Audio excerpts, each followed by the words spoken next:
नारायणं नमस्कृत्य नरं चैव नरोत्तमं देवीं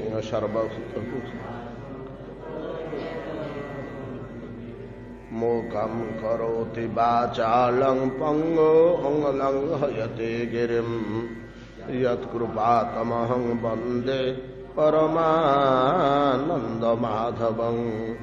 यत्कृपातमहं वन्दे परमानन्दमाधवं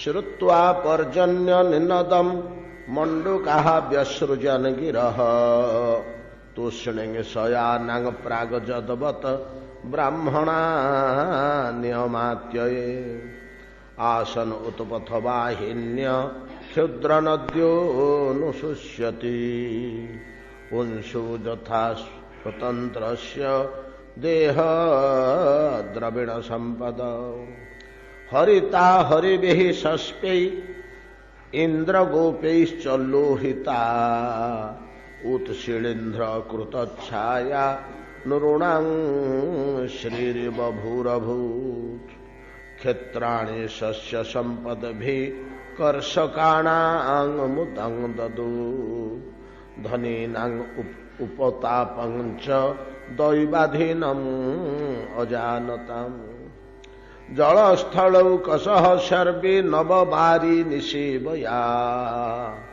आबिभ्रत रुचिरं रूपं यथा हरिनिषेवया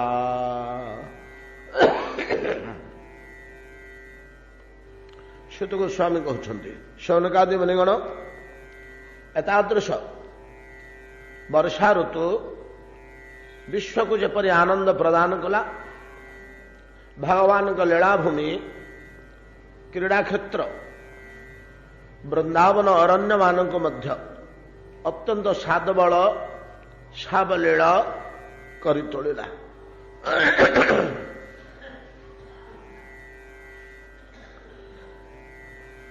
हरिता हरिभिः सस्पै इंद्रगोपैश्च लोहिता उत्शीलेन्द्रीकृत छाया नरुणां श्रीर्बभूरभूत्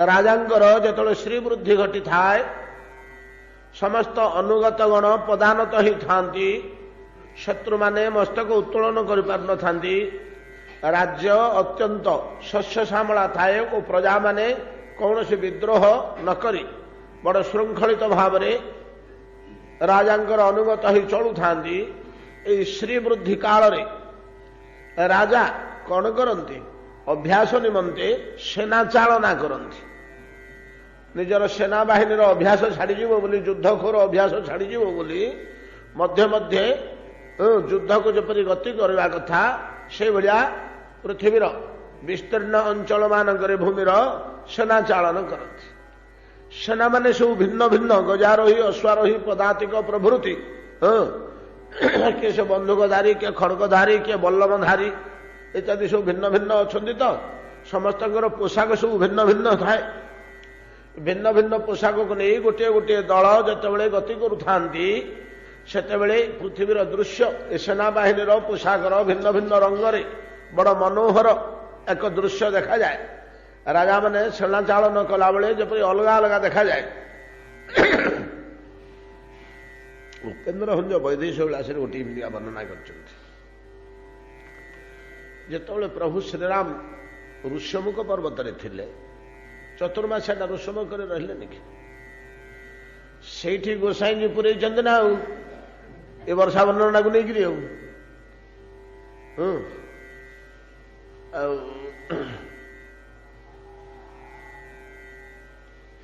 बही मंदा चित्रकूटा अलग नहीं चित्रकूटे कर चित्रकूटे वर्णना कर चित्रकूट शैले कले बसती नहीं तार अनुवाद कर बही मंदा के बही गोदावरी एटा ऋषमुख पर्वत रे किष्किंध्या निकटवर्ती दक्षिण भारत वर्तमान आमर आंध्रा भितर रही से येटा कौन ये पंचवटी तो नहीं ऋषमुख पर्वत आ किष्किंध्या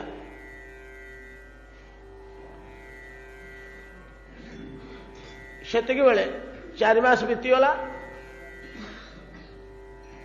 ସୁଗ୍ରୀବଙ୍କୁ କଥା ଦେଇଥିଲେ ଯେ ସୀତାଙ୍କୁ ଖୋଜିବାକୁ ଯିବା ଯେ ଏ ଚତୁର୍ମାସିଆଟାରେ ତ କୁଆଡ଼େ ଯାଇ ହେବନି। ଆଗେ ଚତୁର୍ମାସିଆଟାରେ ପ୍ରଚଣ୍ଡ ବୃଷ୍ଟିପାତ ହେଉଥିଲା, 4 ମାସ କାଳ ନିରନ୍ତର ବର୍ଷା ହେଉଥିଲା, ରାସ୍ତାଘାଟ ବଡ଼ କଦର୍ଯ୍ୟ, ନଦୀନାଳ ଭରପୁର। ଗୋଟେ ଶାସ୍ତ୍ର ନିୟମ ଆମର ସନାତନ ଧର୍ମର ଅଛି, ଚତୁର୍ମାସିଆରେ କେହି ବେଶୀ ବୁଲାବୁଲି କରିପାରିବେନି। କୃଷକର କୃଷି କର୍ମଟା କେବଳ ଏଲାଉଡ୍, ଆଉ ବାକି ତୀର୍ଥ ଫୀର୍ଥ ଜାନି ଯାତ୍ରା କୁଆଡ଼େ କେହି କିଛି କରିପାରିବେନି। ଆମର ବିବାହ ବ୍ରତ ସବୁ ସେ ଚତୁର୍ମାସିଆରେ ବନ୍ଦ। ସେଟା ଇଏ ଅଶୁଦ୍ଧ କାଳ ବୋଲି କେଉଁ ଶାସ୍ତ୍ର କହିଛନ୍ତି। ମହାତ୍ମା ମହାପୁରୁଷ ମାନେ ସାଧୁ ସନ୍ଥ ମାନେ ମଧ୍ୟ 4 ମାସ କୁଆଡ଼େ ବୁଲାଚଳା କରିବେନି, ସମସ୍ତେ ଗୋଟିଏ ସ୍ଥାନରେ ସ୍ଥିର ରହିକରି ଚତୁର୍ମାସିଆ ବ୍ରତ ପାଳନ କରିବେ। ସବୁ ବିଧି ଥିଲା। ସ୍ୱର୍ଗ ରାମ ବସିକିରି କଥା ହେଲେ ଦୁଇ ମିତ୍ର, ସୀତାଙ୍କୁ କେମିତି ଖୋଜିବାକୁ ଯିବା? ନାଇଁ 4ଟା ମାସ ଯାଉ, ଏ କୁଆଡ଼େ ତ ଯାଇ ହେବନି, ଆଉ ତାପରେ ଯିବା। ଚତୁର୍ମାସିଆ ବିତିଗଲା, ସୁଗ୍ରୀବଙ୍କ ଆଡ଼ୁ କିଛି ସଂକେତ ମିଳିଲାନି। ରାମ ପଠେଇଲେ ଲକ୍ଷ୍ମଣଙ୍କୁ ଯେ ଲକ୍ଷ୍ମଣ ତୁ ଟିକେ ଯା, ଆଉ ମିତ୍ରଙ୍କୁ କହିବୁ ଯେ ସେ ଭୁଲିଗଲେ କି ଐଶ୍ୱର୍ଯ୍ୟ ମଧ୍ୟରେ ବିଳସିତ ଅବସ୍ଥାରେ ଅଛନ୍ତି। ଲକ୍ଷ୍ମଣ ଗଲେ, ବହୁତ ଘଟଣା ସେଠି ହେଲା, ଡାକି ଆଣିଲେ।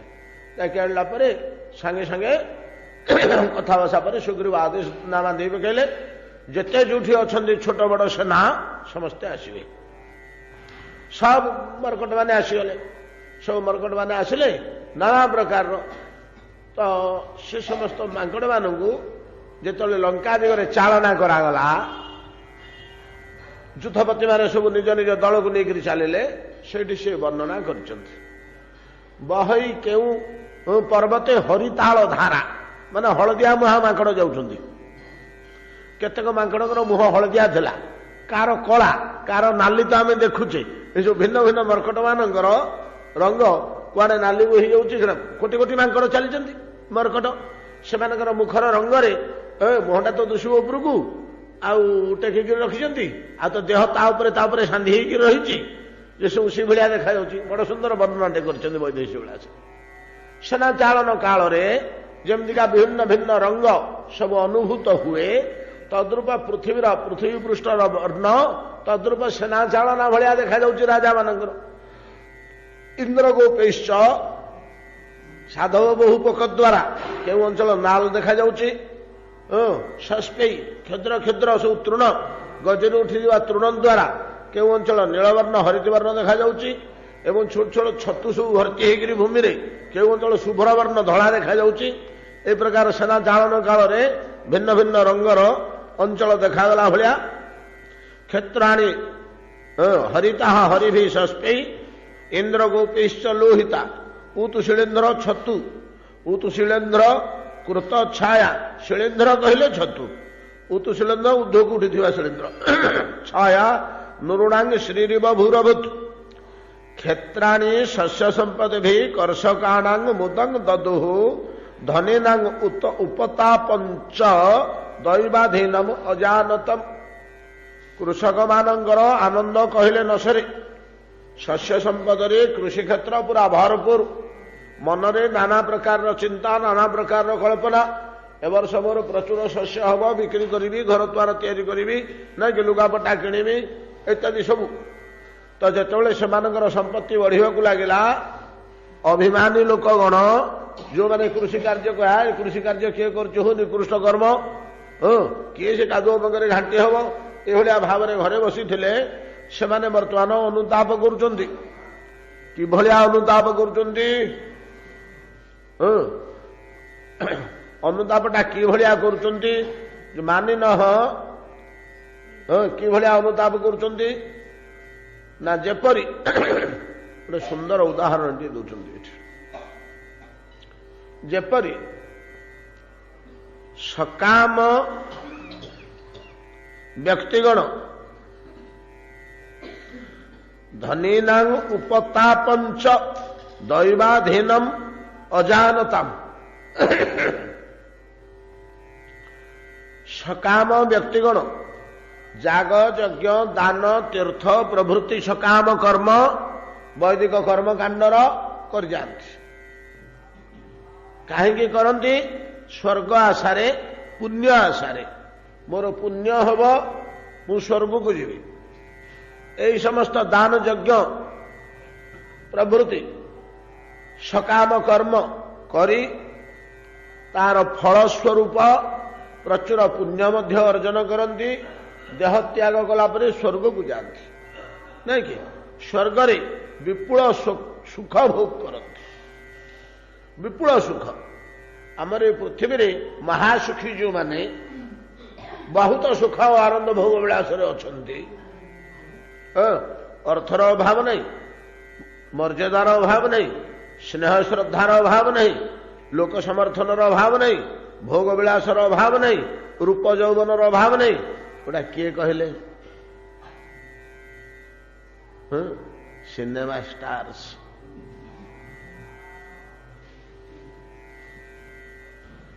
ହଁ ଆଜ୍ଞା, ସବୁ ତାଙ୍କ ପାଖରେ ଅଛି। କଡ଼ା ପୂର୍ବ ଜନ୍ମରେ କ'ଣ ପୁଣ୍ୟ କରିଥିଲେ ସ୍ୱର୍ଗ ସୁଖ।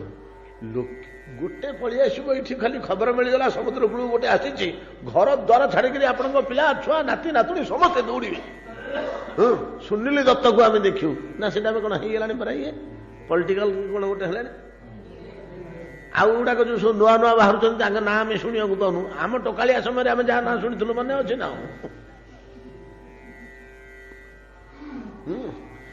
ତ ଏଗୁଡ଼ାକର ଅର୍ଥର ଅଭାବ ନାହିଁ, ରୂପ ଯୌବନର ଅଭାବ ନାହିଁ, ଭୋଗ ବିଳାସର ଅଭାବ ନାହିଁ, ଲୋକ ସମ୍ମାନର ଅଭାବ ନାହିଁ, ପଦମର୍ଯ୍ୟାଦାର ମଧ୍ୟ ଅଭାବ ନାହିଁ, ସବୁ ସେମାନେ ପାଇଛନ୍ତି। ଏଇଭଳିଆ ଗୋଟେ ସ୍ୱର୍ଗ ହେଉଛି ସ୍ୱର୍ଗୀୟ ସୁଖ। ଏଇଟା ହେଉଛି ମର୍ତ୍ତ୍ୟରେ, ଏଇଟା ଏକ୍ଜାମ୍ପଲ ଦିଆ ହେଉଛି। ୟାଠୁ କୋଟି ଗୁଣ ଅଧିକ ଅଖଣ୍ଡ ଅକ୍ଷୟ ସୁଖ। ଏମାନଙ୍କର ତ କ୍ଷୟ ଖଣ୍ଡ ଅଛି, ରୋଗ ହେଇଗଲା, ବେମାର ହେଇଗଲା, ଆଉ କ'ଣ ଅସୁବିଧା ହେଇଗଲା, ତ ସ୍ୱର୍ଗରେ ସେଗୁଡ଼ା କିଛି ନାହିଁ। ମହାଭୋଗ ବିଳାସରେ ଥାନ୍ତି। ସକାମ ଯାଜ୍ଞିକାଦି ଧର୍ମାଚାରୀଗଣ ପୁଣ୍ୟ ଲାଳସାରେ ଧର୍ମ କାର୍ଯ୍ୟ କରି ବୈଦିକ କର୍ମକାଣ୍ଡ ଅନୁସାରେ, ନାଇଁ କି? ଏମାନେ ବେଦରୁ ସେଇ ଜିନିଷଟାକୁ ହିଁ ଧରନ୍ତି ନା। ଯାମେ ମାଙ୍ଗୁ ପୁଷ୍ପିତଂ ବାଚ, ବେଦରେ ଥିବା ପୁଷ୍ପିତ ବାକ୍ୟ ଗୁଡ଼ିକ ଲୋଭନୀୟ ବାକ୍ୟ ଗୁଡ଼ିକ, ପୁଷ୍ପିତ ଲୋଭନୀୟ କହିଲେ ଏମିତି ପାଇବୁ, ସେମିତି ପାଇବୁ, ସେମିତି ପାଇବୁ ବୋଲି ବେଦ ଗୁଡେ ଲୋଭ ଦେଖାଇଛନ୍ତି। ବେଦ ଯେ ଜୀବକୁ ନିରତେ ଦେଖାଇ ଘର ଦ୍ୱାର ପଥେ ବୋଲି ଭାଗବତ ଆମର କହୁଛନ୍ତି। ଯୋଉ ଲୋଭନୀୟ ଜିନିଷ ଗୁଡେ ଦେଖାଇଛନ୍ତି, ପୁଷ୍ପିତ ବାକ୍ୟ ଗୁଡେ କହିଛନ୍ତି, ଏମିତି ସୁଖରେ ରହିବୁ, ସେମିତି ମର୍ଯ୍ୟାଦା ମିଳିବ, ସେମିତି ଭୋଗ ବିଳାସ, ସେମିତି ଅମୃତ ପାନ କରିବୁ, ଅପ୍ସରା ମାନେ ସେବା କରୁଥିବେ, ଅଖଣ୍ଡ ଯୌବନ ଥିବ, ବାର୍ଦ୍ଧକ୍ୟ ଆସିବନି, ଏମିତି ଗୁଡେ ଲୋଭ ଦେଖାଇଛନ୍ତି ଲୋକଙ୍କୁ ଧର୍ମ ଜଗତକୁ ଟାଣିବାକୁ। ସିଏ ତ କହି ସାର କଥା ବୋଲି ଯିଏ ବୁଝିଲେ, ଇଏ ତ କହି ବେଦର ସାର କଥା। ଆଉ ତ୍ୟାଗ ବୈରାଗ୍ୟ ପୋର୍ସନଟାକୁ ଧରି ପାରିଲେନି, ସେମାନେ ସେଇଥିରେ ବୁଡ଼ିକିରି ରହିଗଲେ। ସେମାନେ ଯାଗ ଯଜ୍ଞ କରି ସ୍ୱର୍ଗ ଲାଳସାରେ ଉପରକୁ ଯାଆନ୍ତି, ଉର୍ଦ୍ଧ୍ୱକୁ ଯାଆନ୍ତି। ଉର୍ଦ୍ଧ୍ୱକୁ ଯାଇକି ନାନା ପ୍ରକାରର ସ୍ୱର୍ଗ ଭୋଗ କରନ୍ତି।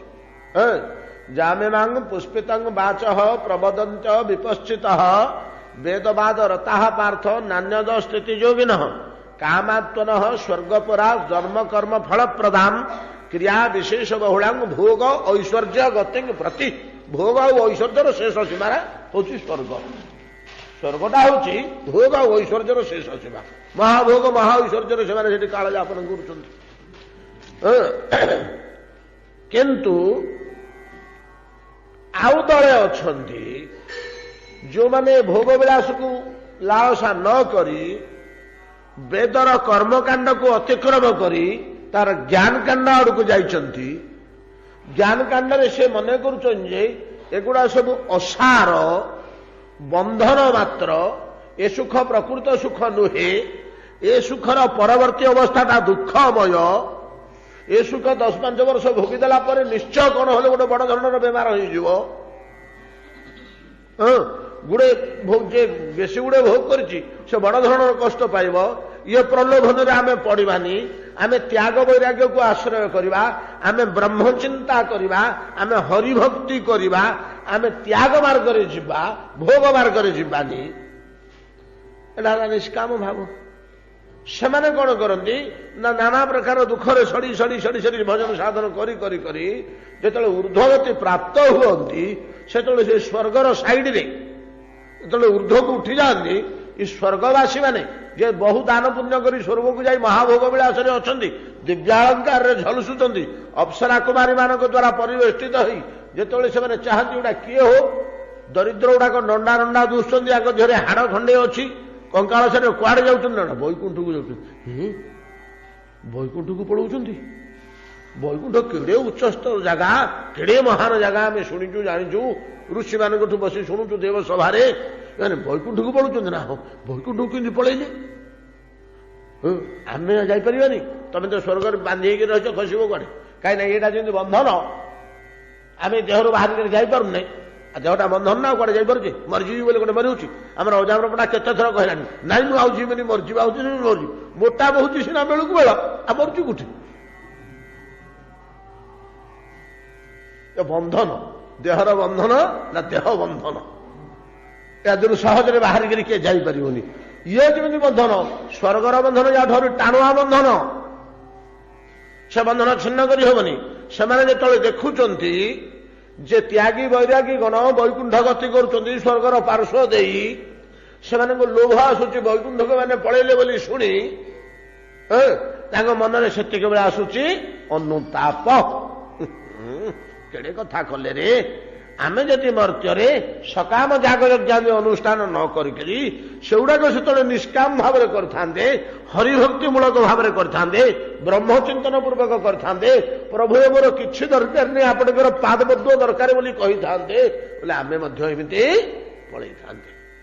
ସେତେବେଳେ ଯୋଉ ଆମେ କହିଲେ ପ୍ରଭୁକୁ, ପ୍ରଭୁ ଧନଂ ଦେହି, ପୁତ୍ରଂ ଦେହି, ଯଶଂ ଦେହି, ଦ୍ୱିଷୋଜହି, ଭାର୍ଯ୍ୟାଙ୍ଗ ମନୋରମାଙ୍ଗ ଦେହି, ମନୋବୃତ୍ତି ଅନୁସାରିଣୀ, ଧନଂ ଦେହି, ଯଶଂ ଦେହି, ପୁତ୍ରଂ ଦେହି, ଧନଂ ଦେହି, ଯଶଂ ଦେହି, ଦ୍ୱିଷୋଜହି,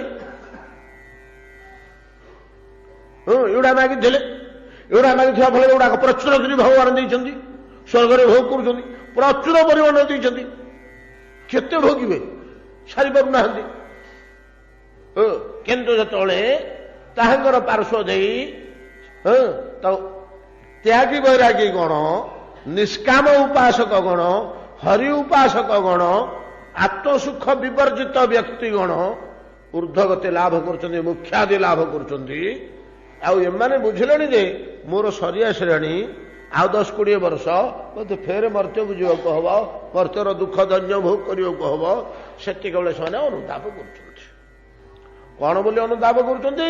ଆମେ ଯଦି ପ୍ରଥମରୁ କରିଥାନ୍ତେ, ଯେମିତିକା ଧନୀ ଲୋକମାନେ ଚିନ୍ତା କରୁଛନ୍ତି, କୃଷକମାନେ ଯେମିତି କୃଷି କରି ପ୍ରଚୁର ଫସଲ ପାଇଗଲେ 3-4 ମାସ ଭିତରେ, ଆମେ ଯଦି କୃଷି କର୍ମ ଟିକେ କରିଥାନ୍ତେ, ଆମେ ମଧ୍ୟ ଗଣ୍ଡେ ଫସଲ ପାଇଯାଇଥାନ୍ତେ, ବର୍ଷକୁ ଆଉ ଚିନ୍ତା ନଥାନ୍ତା। ବର୍ତ୍ତମାନ ଚାଉଳ କିଣିବାକୁ ପଡ଼ିବ, ସେତେବେଳେ ତ କଲେନି, ଏବେ ଆଉ କଣ ହବ? ଏଇଟା ତ ଦୈବାଧୀନ, ଏଇଟା ତ ହାତର କଥା ନୁହଁ, ଏଇଟା ବର୍ଷା ଋତୁରେ ହିଁ ହବ, ଅନ୍ୟ ସମୟରେ ହେଇପାରିବନି ଫସଲ, ଧାନ ପ୍ରଭୃତି, ଆଉ ଏବେ କଲେ କଣ ହବ? ସେମିତି ସେମାନେ ଚିନ୍ତା କରନ୍ତି, ତ ଏବେ ଆଉ କରି ହବନି, ସ୍ୱର୍ଗରେ ମର୍ତ୍ତ୍ୟରେ ଥିଲାବେଳେ ସିନା କରିଥିଲେ ହେଇଥାନ୍ତା। ଏତାଦୃଶ ସ୍ୱର୍ଗବାସୀଗଣ ଅନୁତାପ କରନ୍ତି ତ୍ୟାଗୀ ବୈରାଗ୍ୟ ମାନଙ୍କର ଊର୍ଦ୍ଧ୍ୱଗତିକି ଅବଲୋକନ କରି। କ୍ଷେତ୍ରାଣୀ ଶସ୍ୟ ସମ୍ପଦେ କର୍ଷକାଣାଂ ମୁଦଂ ଦଦୁ ଧନେନାଂ ଉପତାପଞ୍ଚ ଦୈବାଧୀନଂ ଅଜାନତାଂ ଜଳସ୍ଥଳౌ କସହ ସର୍ବେ ନବବାରୀ ନିଷେବୟା ଆବିଭ୍ରତ ରୁଚିରଂ ରୂପଂ ଯଥା ହରି ନିଷେବୟା। ଭଗବାନଙ୍କର ଉପାସନା କଲେ ପୁଣି ସବୁ କଅଁଳି ଉଠେ। ଧନ ସମ୍ପଦ ଯଶ ସମ୍ମାନ ଶ୍ରୀ ଶରୀର ପରିବାର ସବୁ ପୁଣି କଅଁଳି ଉଠେ। ବର୍ଷା ଋତୁରେ ଯେମିତି ପାଣି ଟିକେ ପଡ଼ିଗଲେ ଗଛଲତା ମାନେ ସବୁ ପଲ୍ଲବିତ ହୋଇଯାଆନ୍ତି, ପଲ୍ଲବିତ ହୋଇଯାଆନ୍ତି। ଯଶ ସମ୍ପଦ ଭୋଗ ବିଳାସ ରୂପ ଶ୍ରୀ ଯୌବନ ପରିବାର ଇତ୍ୟାଦି ସବୁ ପଲ୍ଲବିତ ହୋଇ ଉଠେ। କାହାର? ଯେ ହରିଙ୍କର ଆଶ୍ରୟ ନିଏ। ଏଟାକୁ ବାରମ୍ବାର କହୁଛନ୍ତି ଋଷିମାନେ ଜୋର ଦେଇକିରି, ଆମକୁ ଟିକେ ହେଲେ ତ ତା ଭିତରେ ପଶୁନି ମୁଣ୍ଡ, କାହିଁକି ବିଶ୍ୱାସ ହଉନି? ହରି ଉପାସନାରେ ହଉଛି ସବୁ, ଖଟିବନି। ମୁସଲମାନ ମାନେ ରାଜି ହେଉଛନ୍ତି, ଯାହା ଦେଗା ଦେଗା ଛପର ଫାଡ଼କେ ଦେଗା, ତାଙ୍କର ବିଶ୍ୱାସ ଅଛି। ଆଲ୍ଲା ଆସିକିରି ଚାଳ କଣା କରିକିରି ପକେଇବେ ପଇସା ପତ୍ର, କିନ୍ତୁ ଆମର ସେମିତି ୱାର୍ଡ ନାହିଁ କିଛି। ଭଗବାନ ଆସିକରି ଚାଳ କଣା କରି ପଇସା ପକେଇବେ, ଆମର ବିଶ୍ୱାସ କମିଯାଉଛି। ହରି ନିଷେବନ ଦ୍ୱାରା ସବୁ ପଲ୍ଲବିତ ହେଲା ଭଳିଆ, ସବୁ ସୁଖମୟ ହେଲା ଭଳିଆ, ସବୁ ଆନନ୍ଦମୟ ହେଲା ଭଳିଆ ନବବାରି ନିଷେବୟା, ନୂଆ ପାଣି ପାଇ ବର୍ଷା ହେଇଗଲା। ନୂଆ ପାଣି ଚାରି ଫୁଟ। ଆପଣମାନେ ଗୋଟିଏ ଜିନିଷ ଲକ୍ଷ୍ୟ କରିଥିବେ, ନୂଆ ପାଣି ଯେମିତି ଅସରେ ଦି ଅସରା ବର୍ଷିଯିବ, ପୋଖରୀ ମାନଙ୍କରେ 2 ଫୁଟ 3 ଫୁଟ 4 ଫୁଟ ପାଣି ବଢିବ, ପୁରା ଭରା ନହେଲେ ମଧ୍ୟ ମାଛ କଇଁଛ ବେଙ୍ଗଗୁଡା କେମିତି ଆନନ୍ଦରେ ତା ଭିତରେ ପହଁରନ୍ତି ଆଉ ସୁନ୍ଦର ଦେଖାଯାଆନ୍ତି। ଆଉ ଗୋଟିଏ କଥା ନାଇଁ କି, ସେଇଟା ଏଠି ଲାଗିବନି। ଜଳ ସ୍ଥଳୌକ ସହ, ଜଳଚଳର ପ୍ରାଣୀ ଓ ଆକାଶର ପ୍ରାଣୀ, ଜଳଚର ପ୍ରାଣୀ ଆଉ ଆକାଶର ପ୍ରାଣୀ। ପକ୍ଷୀମାନେ କଣ ଖାଇବେ? 2ଟା ଜିନିଷ, କୀଟ କୋଳି। ଏଟା ବର୍ଷା ଦିନ ପ୍ରଚୁର ମିଳିଲା। ଅନେକ ପକ୍ଷୀ କୀଟ ପତଙ୍ଗ ଖାଆନ୍ତି, ଆଉ କେତେକ ପକ୍ଷୀ କୋଳି ଖାଆନ୍ତି। କୋଳି ଫଳ ସବୁ ଅରଣ୍ୟର ଗଛ, ସବୁ ଗଛରେ କୋଳି ହେଲା, ଫଳ ହେଲା। ସବୁ ଗଛରେ କେତୁଟା ଋତୁ ଜାତୀୟ ଫଳ ଛାଡ଼ିଦେଲେ ଆମ୍ବ ପଣସ ପ୍ରଭୃତି, ସପୁରୀ ପ୍ରଭୃତି, ବାକି ସବୁ ଗଛରେ ଫୁଲ ଫଳ ହେଇଯିବ ନା ବର୍ଷା ଦିନେ ହେଲା। ତାକୁ ସବୁ ଖାଇଲେ, କୀଟ ପତଙ୍ଗ ମଧ୍ୟ ପ୍ରଚୁର ଖାଇବାକୁ ପାଇଲେ। ତେଣୁ ପକ୍ଷୀ ଗୁଡାକର ମଧ୍ୟ ଶରୀର ପଲ୍ଲବିତ ହୋଇ ଉଠିଲା। ଜଳସ୍ଥଳୌକ ସହ ସର୍ବେ ନବବାରି ନିଷେବୟା ଆବିଭ୍ରତ, ଉଜ୍ଜ୍ୱଳ ଦୁଷିଲେ, ବିଭ୍ରତ ଉଜ୍ଜ୍ୱଳ ଦୁଷିଲେ ସବୁ।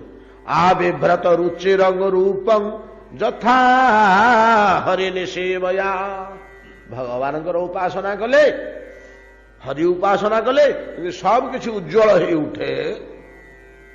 ସେଇଭଳିଆ ସବୁ ଉଜ୍ଜ୍ୱଳ ହେଇ ଉଠେ।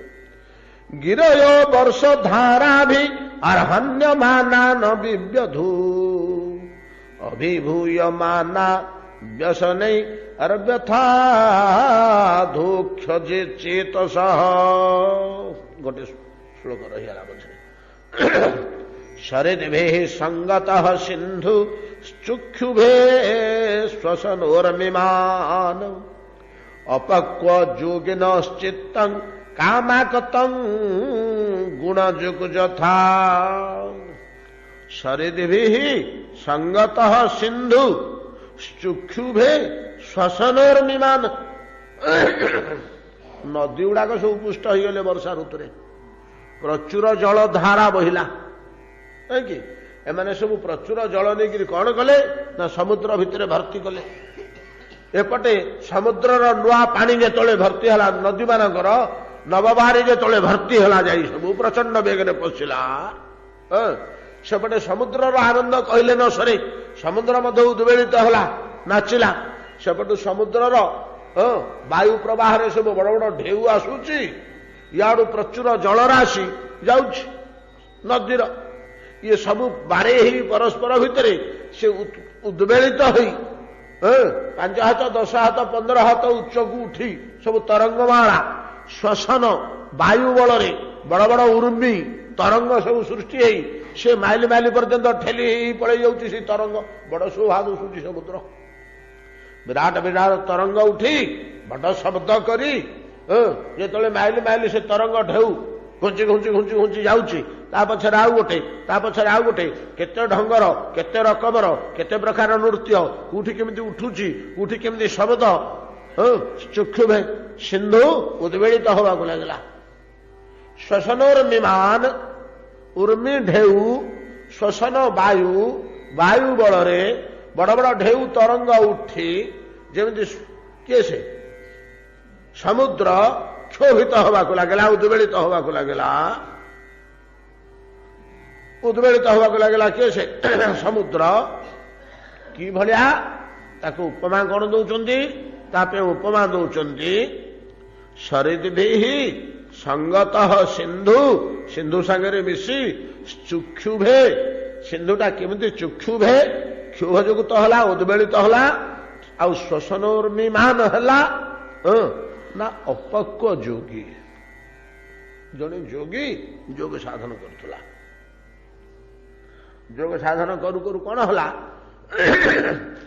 ନା ତାର ପୁରା ସିଦ୍ଧି ଆସିନି, ଅପକ୍ୱ ଅବସ୍ଥାରେ ଅଛି, ପକ୍ୱ ହେଇନି, ଯୋଗ ସିଦ୍ଧି ସମ୍ପୂର୍ଣ୍ଣ ହେଇନି। ଚାରଣା ଛଅଣା ଦିଅଣା ଏମିତି ହେଇଛି, ହେଲେ ଗୋଟେ ଯୋଡ଼େ ବିଭୂତି ଆସିଯାଇଛି, ଗୋଟେ ଯୋଡ଼େ ବିଭୂତି ଆସିଯାଇଛି, ମେରାକାଲ ଆସିଯାଇଛି। ବିଭୂତି କହିଲେ ବୁଝୁଛନ୍ତି ତ? ବିଭୂତି କହିଲେ ଐଶ୍ୱର୍ଯ୍ୟ, ହଟଚମଟ ଭଳିଆ ବଡ଼ ବୈଚିତ୍ର୍ୟପୂର୍ଣ୍ଣ ଅଲୌକିକ ଶକ୍ତି ଯୋଗରୁ ମିଳେ। ଆମେ ଏକାଦଶ ସ୍କନ୍ଧରେ ଅଷ୍ଟାଦଶ ଐଶ୍ୱର୍ଯ୍ୟ କରି ଆସିଛେ। ବଡ଼ ବଡ଼ ଐଶ୍ୱର୍ଯ୍ୟ ହେଲା ଅଣିମା, ଲଘିମା, ମହିମା, ପ୍ରାକାମ୍ୟ, ପ୍ରସିଦ୍ଧି, ଏଗୁଡ଼ାକ ସବୁ ହେଲା। ଏଗୁଡ଼ାକ ଲାଭ ହେଲା ବେଳକୁ ବଡ଼ ଜିନିଷ, ଗୋଟା ଛୋଟିଆ ସିଦ୍ଧି ନୁହଁ। ଏ ସିଦ୍ଧି ଗୁଡ଼ା ସବୁ କାଳେ ରହିବ। ଯୋଗ ସିଦ୍ଧ ହେଲା ପରେ ମଧ୍ୟ ଏଗୁଡ଼ାକ ରହିବ, ଗୋଟା ବଡ଼ ବଡ଼ ସିଦ୍ଧି। 12 14 ଯୋଗ ସିଦ୍ଧି ହେଲେ ଯାଇକରି ଏଗୁଡ଼ାକ ଆସିବ। ୟା ପୂର୍ବରୁ ଆଉ ଗୁଡ଼ିଏ ଛୋଟକାଟିଆ ବିଭୂତି ଆସିବ। ଆଉ ଛୋଟକାଟିଆ ବିଭୂତି ଗୋଟେ ଆସିବ, ଅଲୌକିକ ଶକ୍ତି ଗୋଟେ। କାହାକୁ ଛୁଇଁ ଦେଲେ ତା ରୋଗ ଭଲ ହେଇଗଲା, କାହାକୁ ଗଛର ଚେରଟେ କି ମୂଳଟେ କି ପତ୍ରଟେ ଦେଇଦେଲେ ତା ପେଟ ବ୍ୟଥା ଛାଡ଼ିଗଲା, କାହାର ସନ୍ତାନ ହଉନଥିବ ଯାହା ଏଇ ମନ୍ତ୍ରଟା ଜପ କରିଦେବୁ କହିଲେ ତାର ସନ୍ତାନଟିଏ ହେଇଗଲା। ଏମିତି ଛୋଟକାଟିଆ ବିଭୂତି ଗୁଡ଼ାକ ଯେତେବେଳେ ଆସେ, ସେତିକି ବେଳେ ଏମାନେ କ'ଣ କରନ୍ତି, ଏଥିରୁ ଗୋଟେ ଯୋଡ଼େ 3ଟା ପାଇଗଲେ ଆଉ ସେମାନଙ୍କର ହୃଦୟ ସମ୍ଭାଳେ ନା। ସମୁଦ୍ର ଆନ୍ଦୋଳିତ ହେଲା ଭଳିଆ ଆନ୍ଦୋଳିତ ହୁଏ। ତାକୁ ପ୍ରୟୋଗ କରି ପକେଇ ମୁଁ କେମିତି କୋଠାବାଡ଼ି କରିବି, ମୁଁ ମଠ ଆଶ୍ରମ କରିବି, ବହୁତ ଶିଷ୍ୟ ସମ୍ପଦ ମୋର ହେବେ, ମତେ ସମସ୍ତେ ମଣିମା ମଣିମା ବୋଲି ଡାକୁଥିବେ, ମତେ ସମସ୍ତେ ଇଏ ହିଁ ଭଗବାନଙ୍କ ଅବତାର ବୋଲି କହୁଥିବେ, ନିତ୍ୟ ପୂଜା ଆରତି ବନ୍ଦାପନା ପୁଷ୍ପ ସମ୍ଭାର ମତେ ଦଉଥିବେ ଇତ୍ୟାଦି ଦ୍ୱାରା ଅପକ୍ୱ ଯୋଗୀ। ଆଉ ଯୋଗ ଯେତେବେଳେ ପକ୍ୱ ହୋଇଯିବ ସେତେବେଳେ କ'ଣ ଅବସ୍ଥା ହେବ ତାର? ନା ପ୍ରତିଷ୍ଠାର ଭୟେ ପୁରୀ ଗେଲା ପଳା ଯାଏ, ରାତିରେ ଉଠି ଲୁଚିକିରି ପଳେଇବ। ଲୋକ ଯଦି ମର୍ଯ୍ୟାଦା ସମ୍ମାନ ଦେବାକୁ ଆରମ୍ଭ କଲେ ସେ ରାତିରେ ଉଠି ଲୁଚିକିରି ପଳେଇଥିବ ସକାଳୁ। ଯେମିତି ଉପେନ୍ଦ୍ର ଭଞ୍ଜଙ୍କର ସମସ୍ତେ ଚାଲିଗଲେ। ସମସ୍ତେ ଚାଲିଗଲେ, ଗୋଟିଏ ଭାଇ ଥିଲା, ସେ ବଂଶରେ ଆଉ କେହି ନଥିଲେ, ଗୋଟିଏ ଭାଇ ଥିଲେ। ସେ ଭାଇଟି ରାଜୁତି କରନ୍ତି, ୟାଙ୍କୁ ରାଜସିଂହାସନ ଭଲ ଲାଗେନି। ଇଏ ହେଉଛନ୍ତି ରାମଙ୍କ ଏକାନ୍ତ ଉପାସକ। ଉପେନ୍ଦ୍ର ଭଞ୍ଜ ରାମଙ୍କର ଏକାନ୍ତ ଉପାସକ, ନିରନ୍ତର ରାମତରକ ମନ୍ତ୍ର ଜପ କରି କରି କରି ସେଥିରେ ତାଙ୍କର ସିଦ୍ଧି। ଆଉ ତାଙ୍କୁ ସେ ତାହାର କୃପା ବଳରେ ଇଏ ଅପୂର୍ବ ବାକ୍ଶକ୍ତି ପାଇଛନ୍ତି। କହିଲେ ଭଗବାନଙ୍କ ଲୀଳା ଲେଖୁଛନ୍ତି, ସେ ଶୃଙ୍ଗାର ଢଙ୍ଗରେ ହଉ, ସାହିତ୍ୟ ଢଙ୍ଗରେ ହଉ, କଥା ଗୁଡ଼ା କ'ଣ ଭଗବାନଙ୍କ ଲେଖା ଲେଖୁଛନ୍ତି, ବୈଦେଶ ବିଳାସ ପ୍ରଭୃତି। ତ ଯେତେବେଳେ ଭାଇ ତାଙ୍କର ଥିଲେ ଅସମୟରେ ସିଏ ମଧ୍ୟ କୌଣସି କାରଣରୁ ଦେହତ୍ୟାଗ କଲେ। ଯେତେବେଳେ ଦେହତ୍ୟାଗ କଲେ ଆଉ ତ ବଂଶରେ କେହି ସେମିତିକା ନାହାନ୍ତି ଧୁରନ୍ଧର ଲୋକ ରାଜସିଂହାସନ ଚଳେଇବା ପାଇଁକି। ପାତ୍ର ମନ୍ତ୍ରୀ ସେ ତତ୍କାଳୀନ ଯିଏ ଥିଲେ ସବୁ ରାଜ ପରିବାରର ଲୋକ, ଆଉ ବାକି ବଡ଼ ବଡ଼ ପ୍ରଜା ମାନେ ସବୁ ଯେଉଁମାନେ ଉତ୍କୃଷ୍ଟ ପ୍ରଜା ଥିଲେ ସବୁ ଗାଁ ମୁଖିଆ ପ୍ରଭୃତି, ଏମାନେ ସମସ୍ତେ ବସିକରି ଗୋଟେ ନିର୍ଣ୍ଣୟ କଲେ ଯେ ନାଇଁ ଯାହାହେଲେ ଉପେନ୍ଦ୍ରଙ୍କୁ ଯେମିତି ହେଲେ ସିଂହାସନରେ ବସେଇବାକୁ ହବ, ରାଜା କରିବାକୁ ହବ, ଘୁମୁସରର ରାଜା କରିବାକୁ, ଘୁମୁସର ରାଜଧାନୀର ରାଜସିଂହାସନରେ ବସେଇବାକୁ ହବ। ଏହା ନିଷ୍ପତ୍ତି ହେଇଗଲା। ତାଙ୍କୁ ବୁଝେଇବା, ବତେଇବା, କହିବା, ବାଧ୍ୟ କରିବା, ତ ଯେମିତି ହେଲେ ବସେଇବା। ଆଉ କ'ଣ ରାଜ୍ୟଟାକୁ ଅରାଜକ କରିଦେବା କି? ସମସ୍ତେ ଯେତେବେଳେ ଏକମତ ହେଇଗଲା ଆଉ କିଛି ଗତି ନାହିଁ ବୋଲି ଏ କଥାଟା କାନକୁ ଆସିଲା ସନ୍ଧ୍ୟା ସୁଦ୍ଧା, ଆଜି ସଭାରେ ଏହା ନିଷ୍ପତ୍ତି ହେଇଛି ବୋଲି ଉପେନ୍ଦ୍ର ବିଚାର କଲେ। ନାରୀ ଏ ତ ସବୁ ପ୍ରଜା ଗୁଡ଼ାକ ମୁଖ୍ୟା ପ୍ରଜା, ଆମର ମାମୁଁ ମଉସା ଅଜା ସମସ୍ତେ ପୂଜ୍ୟ କକେଇ ଦଦେଇ ସବୁ ପୂଜ୍ୟ ଲୋକ ଗୁଡ଼ାକ ଅଛନ୍ତି। ଆଉ ଏମାନେ ଯେତେବେଳେ ମୋତେ ବାଧ୍ୟ କରିବେ ନାହିଁ ତୁ ସିଂହାସନ ଆରୋହଣ କରି ପ୍ରଜା ସମ୍ଭାଳେ, ୟାଙ୍କ କଥାକୁ ତ ମୁଁ ଏଡ଼େଇ ପାରିବିନି। କ'ଣ କରିବି ରାତି ଅଧରେ ଉଠିକିରି ପଳେଇଲେ। ଚୁପଚାପ ରାତି ଅଧେ ବାଡ଼ି ପଟେ ବାହାରି ଅରଣ୍ୟ ଭିତରକୁ ପଳେଇଲେ। ଅରଣ୍ୟ ଭିତରକୁ ଯେ ପଳେଇଲେ, ରାତି ଆଜ୍ଞା ଭୟଙ୍କର ବଣ ଭିତରେ ଚାଲୁଛନ୍ତି। ଆପଣମାନେ ଯୁଆଡ଼େ ଜାଣିଥିବେ ଯାଇଥିବେ ତ ଭଞ୍ଜନଗରଠୁ କୁଲାଗଡ଼ ତା ନା, ଭୁବନେଶ୍ୱରର ରାଜଧାନୀ ଭଞ୍ଜନଗର ଏରିଆ, ଭଞ୍ଜନଗରଠୁ ନୟାଗଡ଼ ପର୍ଯ୍ୟନ୍ତ, ଶରଣକୁଳ ପର୍ଯ୍ୟନ୍ତ ଡ୍ୟାନ୍ସ ଫରେଷ୍ଟ ସେତେବେଳକୁ। ଏବେ ତ ଭୟଙ୍କର ବଣ, 300-400 ବର୍ଷ ତଳେ କି ବଣ ନଥିବ ସିଏ। ସେ ବଣ ଭିତରେ ପଳେଇଲେ।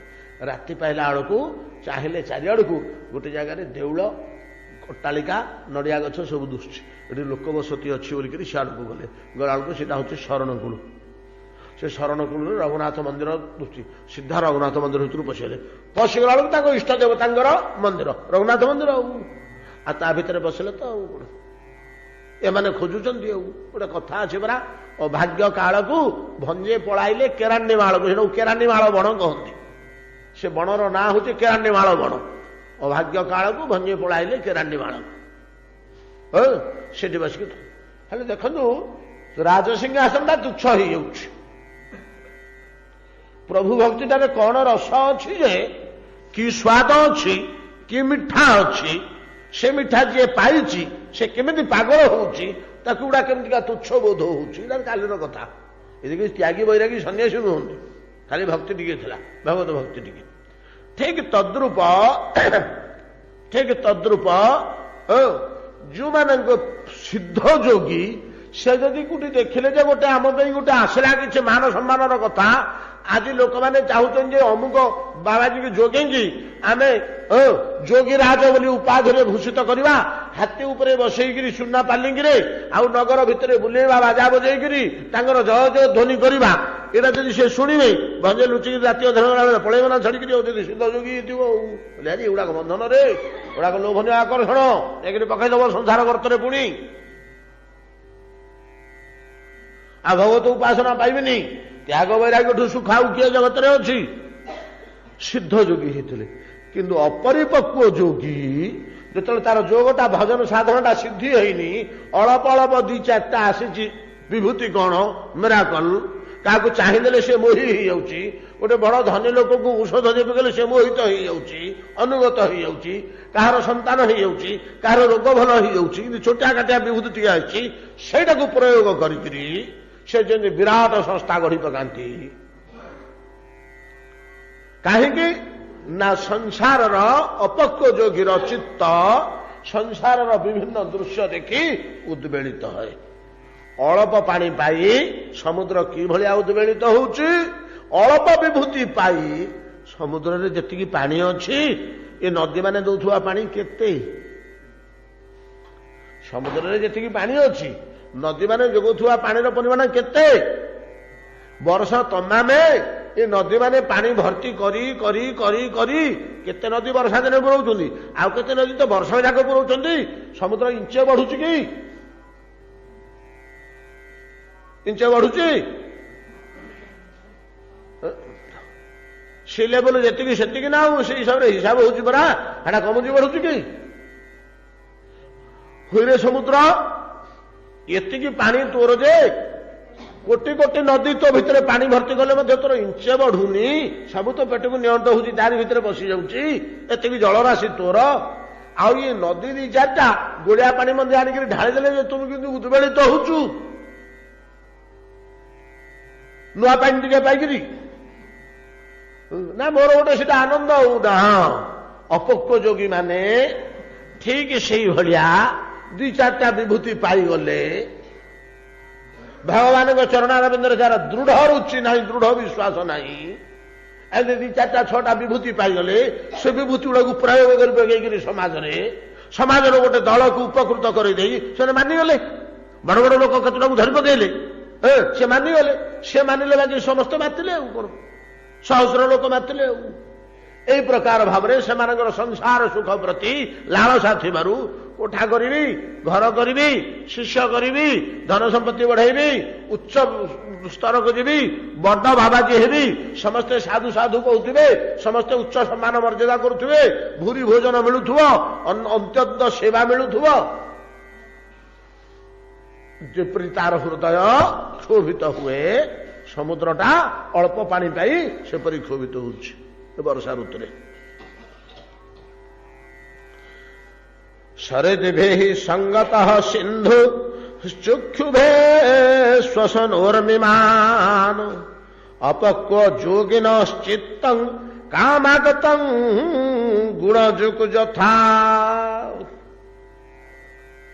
समुद्र हला अपक्व जोगी सहित समान वायु वेग हला ता भितर थिबा आसक्ति और इंद्रिय उर्मी हला तार कामना और वासनार उद्वेलन नदी हला छोटिया मोटिया दी चार्टा विभूति कौन बुझिपारे ना जोगर विभूति मिले छोट काटिया दी चार्टा विभूति शरीरभिः संगतः सिंधु चक्षुभे श्वसनोर्मिमान अपक्व जोगिनश्चित्तं कामागतं गुणदुग्धथा गिरयोः वर्षाधाराभिः अर्हण्यमाना न बिव्यथु अभिभूयमाना व्यसने अर्गथा अधक्षज चेतसः।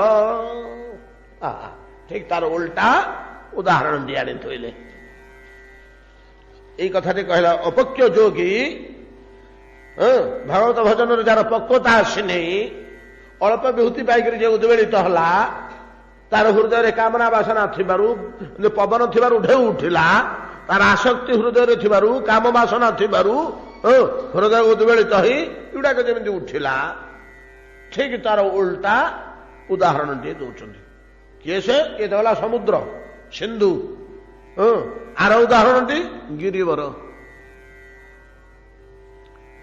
ये उदाहरण टी है सिंधु आर उदाहरण टी है गिरिवर पर्वत पर्वत मानकर कौन है गिरयो पर्वत माने गिरयो वर्षधारा ही और हन्यमाना तुंग पर्वत गुड़ाक छिड़ा होती मुंड उठेकरी विस्तृत शरीर तार इंद्र प्रचंड वृष्टि करुँच केते वज्रपात होती केते घड़घड़ी चढ़चड़ी नहीं कि वर्षाटा कौटी आप पांच फिटे देखुना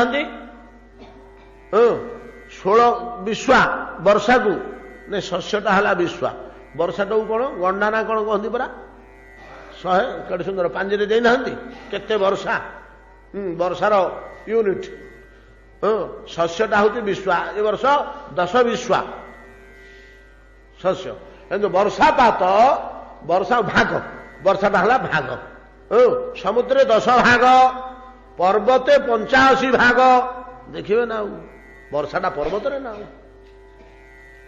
एते पानी बन्या फन्या केमती हो पर्वत वर्षा हो कहीं पर्वत वर्षा बेसी पर्वतटा तुंग उच्चा तो जिते मेघ आसूची से जाई नपारे उपरक उठा बाध्य हो मेघ उपरक उठे तो बरसला जिते समय पर्यटन तले तले भूमि उपर जाऊ माइलिए उपरे सेते वर्षा नहीं 2 माइल 2.5 माइल उपरक जदि उठिला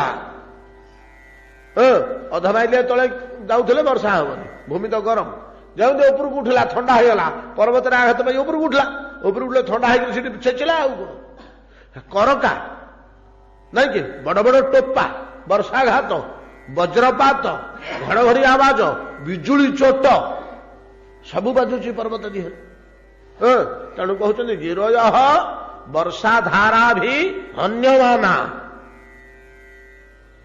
वर्षा हाणुची वज्र भी पड़ुची घड़घड़ी चढ़चड़ी पड़ुची बिजुली बाटे होची देहरे एडे एडे टोपा पड़ुची एडे एडे करका पेटी होची कुआपथर एगुड़ाक सहीकरी ए समुद्र जमी उद्वेलित है मदे पानी पाइकी तार उद्वेलन अच्छी कि सेमती काठ पथर भाया छिड़ा होना हलचल हबार नहीं नहीं कि पर केड़े जोर वर्षा है पशि मुंड नुआई कौटे नई पड़ुची गछमूल को पड़ुची पर्वत गिरय वर्षधारा भी हन्यमाना न विव्यथु सेमती चाहेंगे अच्छी मेघ प्रचंड भाव में वृष्टि कर राति सारा बरसला 3 दिन 4 दिन बरसला से न विव्यथु तार व्यथा नहीं हम वर्षा तो हो 3-4 दिन हम छाड़ कौन कर पर्वत सेमती रही यथा गिरय वर्षधारा भी हन्यमाना न विव्यथु अभिभूयमाना व्यसने अर यथा अधोक्षज चेतस अधोक्षज चेतस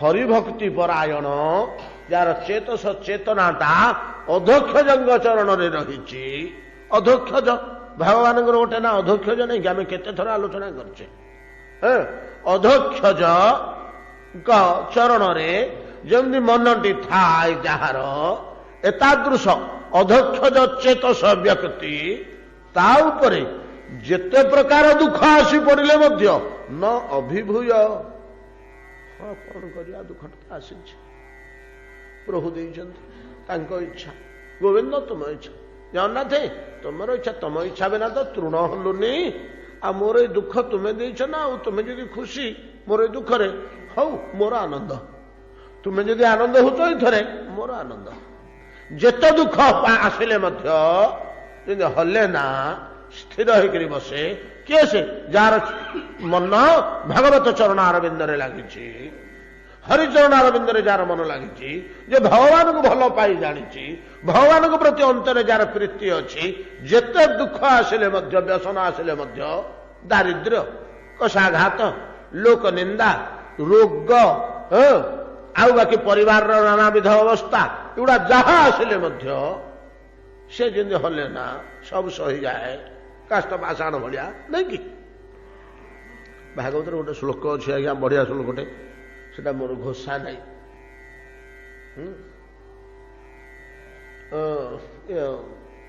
आसब आसु बाटे एमती अच्छी पूरा घोषा नहीं माने से श्लोकटार तात्पर्य होची जे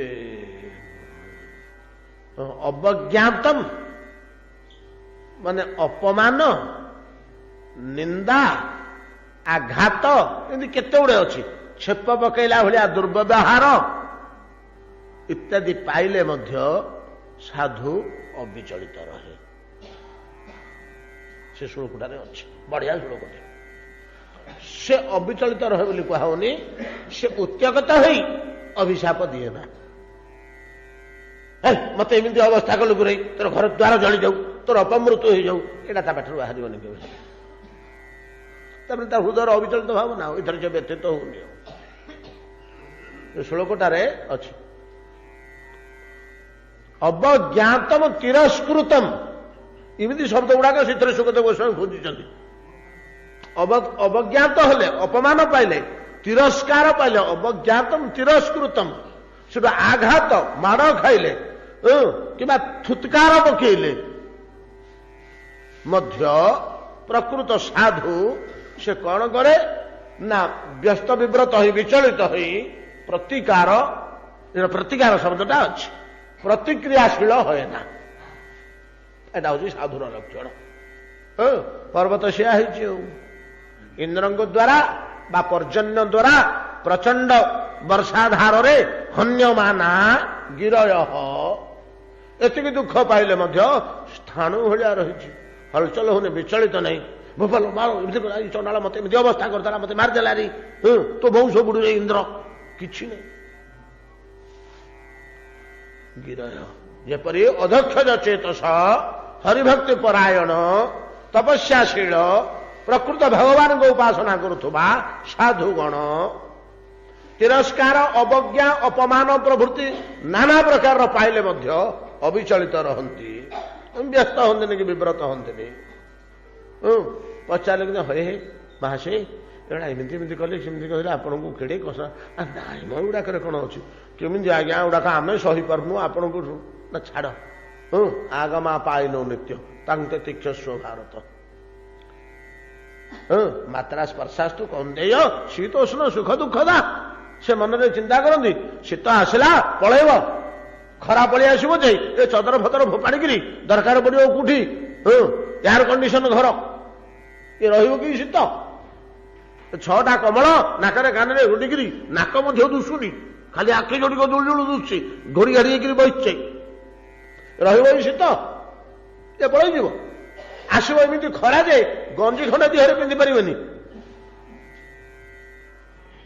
शीत आसिक पलि जाए ग्रीष्म आसिक पलि जाए वर्षा आसिक पलि जाए कहीं रहती दुख आसिक पलैब सुख आसिक पलैब कहीं व्यथित हम से समय टी संभाली गले गला कहीं रहती मात्रा स्पर्शास्तु कंदेय शीतोष्ण सुख दुख दा आगमा पाइन अनित्य निरंतर रही आसीजी पलैब आगमा पाइन अनित्य तांग तितिक्षस्व तापे उपाय कौन से संभाली गले गला संभाली जा ना इधर व्यस्त हबार कौन अच्छे कहीं ताको अभिशाप दवा कहीं तार सर्वस्व क्षति करवा हे किए क्या कौन करम कर्म फल आम भोग कर तत्तेनुकंपा शशि निक्षमाण भुंजान एवात्म कृतंग विपाकम हृद बाक बपु भीर विदधन नमस्ते नहीं कि साधु स्वभाव ना अतः अध्यक्ष चेतस जमी समीक्षा करती जे ମୋର କର୍ମର ଫଳ ମୁଁ ସିନା ଭୋଗୁଛି, ମୋର କାହିଁକି କ୍ଷତି କରିବ? କାହୁ ନା କେଉ ସୁଖ ଦୁଃଖ କର ଦାତା, ନିଜ କୃତ କରମ ଭୋଗ ସବ ତାତା। ଲକ୍ଷ୍ମଣ ଗୁହକଙ୍କୁ କହୁଛନ୍ତି। ଯେତେବେଳେ ଭରତ ଯାଉଥିଲେ, ନାଇଁ ରାମ ଯେତେବେଳେ ଯାଉଥିଲେ, ସେ ରାତିଟି ରହିଲେ ଗଙ୍ଗା କୂଳରେ ଗୁହକ ଶବର ପାଖରେ। ଗୁହକ ଚାରିପଟେ ଲୋକ ଜଗେଇ ଦେଲା। ସୁନ୍ଦର ସୁନ୍ଦର କଅଁଳ କଅଁଳ ଶିଂଶୁପା ପତ୍ର ଉଡ଼ି ଆଣିକିରି ଅଗ ଅଗ ଡାଳ ଭାଙ୍ଗି ନରମ ପତ୍ର ଗଛ ମୂଳେ ଶଯ୍ୟା ତିଆରି କରିଦେଲା। ରାମସୂତା ସେଠି ଶୟନ କଲେ। ଲକ୍ଷ୍ମଣ ଖଣ୍ଡେ ଦୂରରେ ଧନୁର୍ବାଣ ଧରିକିରି ଜଗିକିରି ବସିଛନ୍ତି। ପହରା ଦଉଛି ଚାରିପଟେ ବୁଲିକିରି ଗୁହକ। ପ୍ରଭୁ ଶୋଇଛନ୍ତି ମଝିରେ, ସମ୍ପତ୍ତି ଜଗିଲା ଭଳିଆ ଜଗିଛି। ଆଉ ସେମାନଙ୍କ ସମ୍ପତ୍ତି ତ ଏଇଟା। ଆଉ ରାମସୂତା ତ ସେମାନଙ୍କର ସମ୍ପତ୍ତି। ଆଉ ଧନୁର୍ବାଣ ଧରି ଲକ୍ଷ୍ମଣ ସଜାଗ ଅଛନ୍ତି, ଗୋଟେ ପଥର ଉପରେ ବସିଛନ୍ତି ବୀରାସନରେ।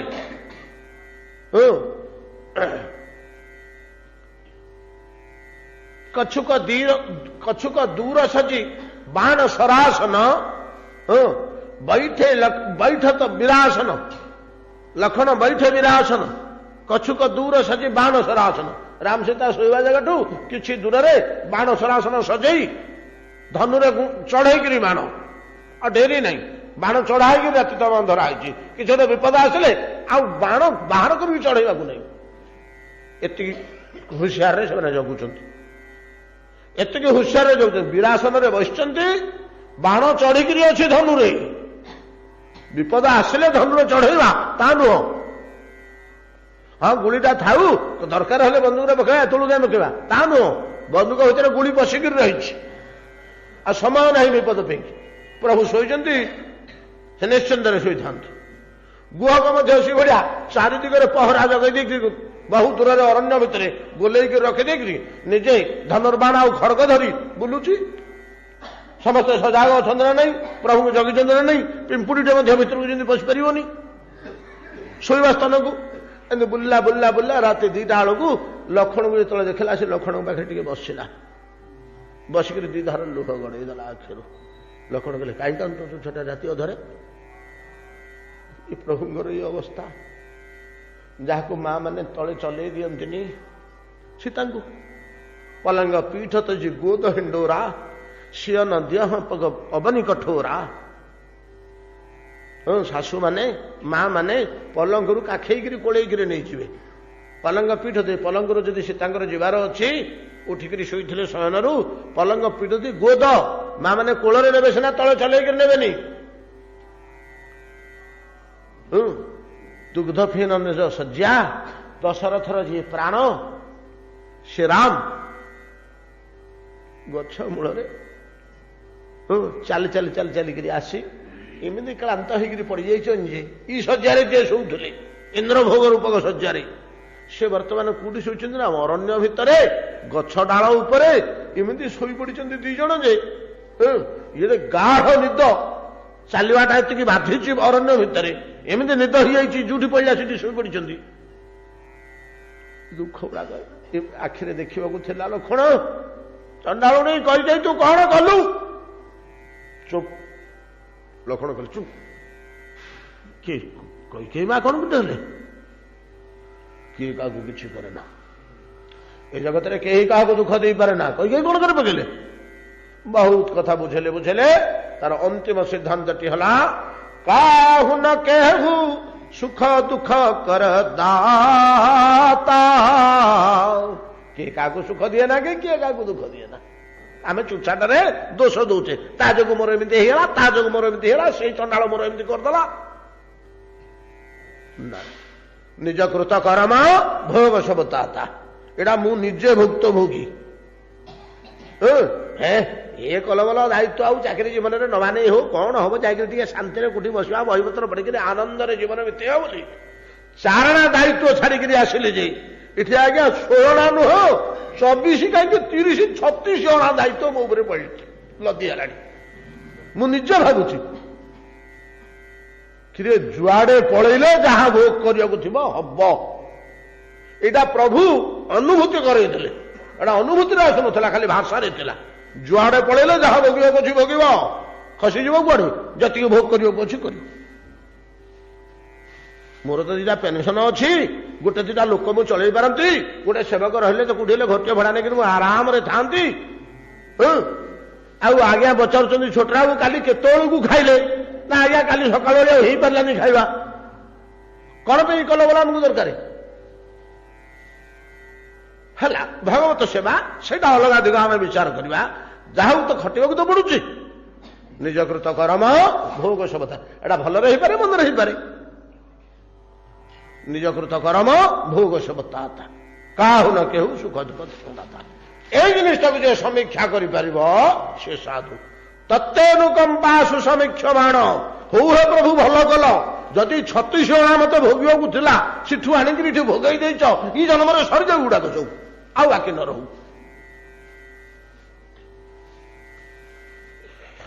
ତତ୍ତେନୁକ ଏଇଟା ଆପଣଙ୍କର ଅନୁକମ୍ପା। ତତ୍ତେନୁକମ୍ପା ସୁସମୀକ୍ଷମାଣ ଭୁଞ୍ଜାନ ଏବାତ୍ମ କୃତାଙ୍ଗ ବିପାକମ। ଆତ୍ମକୃତାଙ୍ଗ ବିପାକମ। ଯେତକ ଦୁଃଖ ଆମେ ଭୋଗୁଛେ ହେଟା ଆମର ପୂର୍ବ କର୍ମ ଫଳ। କାହାକୁ କେତେବେଳେ ଦୁଃଖ ଦେଇଥିଲେ ଆମେ ଏବେ ଦୁଃଖ ପାଉଛେ, ଏଇଟା ବିଚାର କରିବ ନା ସାଧୁ। ଆଉ ସେ ମତ ନାଳ ମତ କରିଦେଲା ତା ବଂଶ ଉଡୁ ନାଇଁ, ପ୍ରତିକ୍ରିୟାଶୀଳ ହବାକୁ ହବନି। ଏତାଦୃଶ ଭାବ କାହାର? ଗିରିବର। ଗିରିବର କଣ କରୁଛନ୍ତି ଗିରିଗଣ? ଗିରୟ ବର୍ଷ ଧାରାଭି ଅର୍ହନ୍ୟମାନା ନ ବିବ୍ୟଥୁ।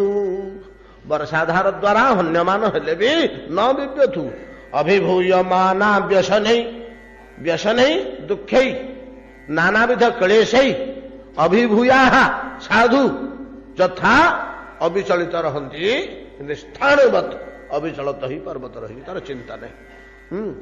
ବରଂ ତା ଦେହରେ ଯେତେକ ପଥର ଖରା ବାଜିକିରି ଫାଟିକିରି ଖତରା ଭଳିଆ ଚୋପା ଛାଡି ଯାଇଥିଲା ନାଇଁ କି, ପଥରର ଉପର ଅଂଶ ବଳକଳ ଗୁଡାକ କୋଉଠି ଉଇ ଚଢିକିରି ଘର କରି ପକେଇଥିଲେ, କୋଉଠି ଧୂଳି ଉଡିକିରି ଦିହାକ ବୋଳି ହେଇକିରି ଥିଲା, କୋଉଠି ଶୁଖିଲା କାଠ କୁଣ୍ଟା ଜମିକିରି ରହିଥିଲା, କୋଉଠି ପଶୁ ପକ୍ଷୀ ମରିକିରି ତାଙ୍କର ହାଡ କଙ୍କାଳ ଥିଲା, ଏ ସବୁତକ ଧୋଇ ହେଇକିରି ବର୍ତ୍ତମାନ ନିର୍ମଳ ଚିକ୍କଣ ଶୁଦ୍ଧ ପବିତ୍ର ହେଇକିରି ରହିଛି।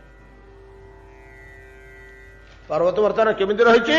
ତାପରେ ଧୂଳି ଛାଡି ଯାଇଛି। କରକା ମାଡରେ ପ୍ରଚଣ୍ଡ ଗ୍ରୀଷ୍ମରେ ଛାଡି ଯାଇଥିବା ପଥର ଖୋଳପା ଯେ ସବୁ ପୋଡି ଯାଇଛି, ଯୋଉ ପଥର ଗୁଡାକ ପୋଡା ପଥର ଭଳିଆ, ସେଗୁଡିକ ଧୋଇ ହେଇ ପଳେଇଲା। ପଶୁ ପକ୍ଷୀଙ୍କର ଚମଡ଼ା କଙ୍କାଳ ଯାହା ଥିଲା ସେ ସବୁ ପଳେଇଲା। ବର୍ଷକ ଯାକର ପଶୁ ପକ୍ଷୀଙ୍କର ମଳମୂତ୍ର ସେ ଧୋଇ ହେଇକିରି ପଳେଇଲା। ଖତ ମୁତ ପତର ଫତର ପୋଚିଆ ପଙ୍କ ଯାହା ଥିଲା ସବୁ ଧୋଇ ହେଇକିରି ପଳେଇଲା। ଧୂଳି ଫୁଳି ଉଡିକିରି ଯାହା ବୋଳି ହେଇଥିଲା ସବୁ ପଳେଇଲା। ବର୍ତ୍ତମାନ ଯୋଉ ମ୍ଳାନ ରୂପଟା ତାର ଥିଲା, ବର୍ତ୍ତମାନ ସତେଜ ଅମ୍ଳାନ ରୂପ ରାତି ବରଷା ଛାଡ଼ିଲା ବେଳକୁ ଧୋଇ ଧାଇ ହେଇକିରି ଚିକ୍କଣ ହେଇକିରି ପର୍ବତ ଟନସନ ହେଇକିରି ଦୁଶ୍ଚି ନୀଳ ରଙ୍ଗରେ ଶୁଦ୍ଧ ତ ଉଜ୍ଜଳ ପଥର ମାନଙ୍କ ଦ୍ୱାରା। ଦୁଃଖ ପାଇଲେ ସାଧୁର ମର୍ଯ୍ୟାଦା ବଢିଲା ଭଳିଆ ପର୍ବତର ମର୍ଯ୍ୟାଦା ବଢିଛି ବର୍ଷାପାତ ଦ୍ୱାରା। ସିନ୍ଧୁ ଭଳିଆ ସିଏ ଉଦ୍ବେଳିତ ହେଇନି, ବିକ୍ଷୋଭିତ ହେଇନି। ଯାହା ହଉ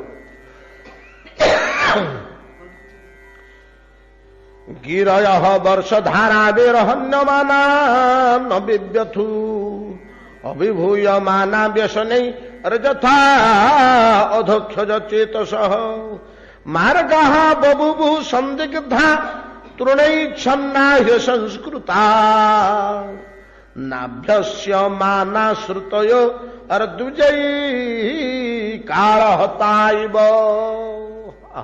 ଆଉ ଗୋଟେ ସୁନ୍ଦର ଉଦାହରଣ ଅଛି ପହଞ୍ଚିଲା। ସମୟ ହେଇଗଲାଣି, ଏଇଟା ଧରିଲେ ଫେର ଗୁଡ଼ିଏ ସମୟ ବିତିଯିବ। ଗୁଡାକ ଇଏ ଥାଉ, ମତେ ଟିକେ କ୍ଳାନ୍ତି ଆହୁରି ଛାଡ଼ିନି। ଆଉ ଯୋଉଟା କହୁ କହୁ ଉଚ୍ଚ ସ୍ୱର ହେଇଯାଉଛି। ତଥାପି ଆମର ହେଇଗଲାଣି ଘଣ୍ଟେ 10 ମିନିଟ୍, ଖଣ୍ଡେ ଘଣ୍ଟାଟେ ହେଇଗଲାଣି। ଆଉ ବେଶୀ ଅନୁବାଦ କରି କରି ପଳେଇଲେ ହବ ଯେ, ଯୋଉଟାକ ଅନୁବାଦ କରି ଯୋଉଟାକ ବୁଝେଇବା କଥା ଟିକେ ବୁଝିକିରି ଆଲୋଚନା କରି ଯୋଉଟା ଆମର ବହି ସାରି ଦେଇକିରି ଲାଭ କଣ? ଆମ ଭିତରେ ପଶିକିରି ଯଦି କିଛି କାମ କଲା ଅନ୍ତଃକରଣ ଭିତରେ, ତେଣୁ ଇଏ ଥାଉ। ଆସନ୍ତାକାଲି ଏ ଷୋଳକୁଟି ଦେଖିବା।